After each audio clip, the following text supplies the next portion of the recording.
Hi and welcome to the Audere Solutions Monthly FX Outlook. I'm Jeremy Thompson-Cook, Chief Economist here. February was a pretty quiet month. In fact, it was a pretty boring month when you start looking at it from a market's point of view, although March is definitely expected to be the month where we think things may start to turn. There's a huge amount of event risk for sterling, for the euro, and also for the US dollar over the course of the next couple of months. Some of it will lead from economic data, some of it will lead from geopolitical concerns, but we are expecting volatility to pick up as we head into the summer. And certainly as we head into a period of central bank meetings where we are starting to hear things from central bankers, not just on the fringes, but certainly more towards the center ground of economic thinking about rate cuts, about the cuts away from these recent high levels of debt servicing costs that have been in place for the past 2 years or so post the COVID pandemic.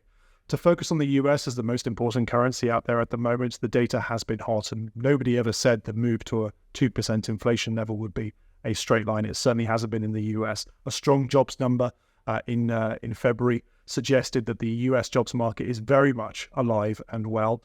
And if we do see another one in the non-farm payrolls numbers in a couple of days' time, you would expect the dollar to continue driving higher, and those expectations of a June rate cut from the Fed possibly being pushed into August or possibly even November.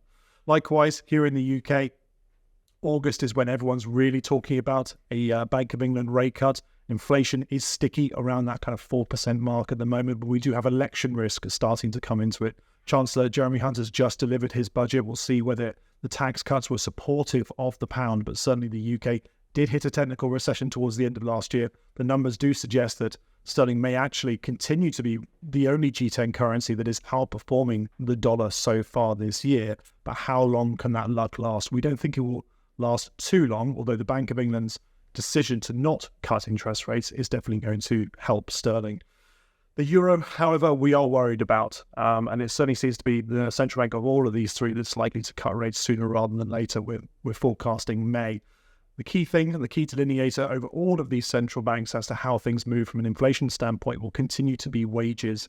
Are wages rising? Are they continuing to rise? And have those rises slowed over the course of the past couple of quarters? If they have, and therefore we can expect a moderation of inflation, then central banks are going to feel happy to be able to move those borrowing costs lower from the 4% and the 5%, maybe down to the 3.5%, maybe even possibly a 2%.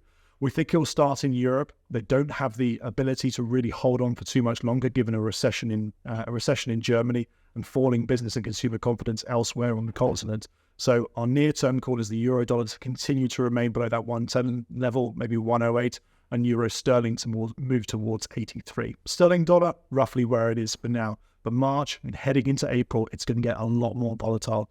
If you want further news on this, on G10, on EM or frontier market currencies, please do get in touch in response to this video or email me directly.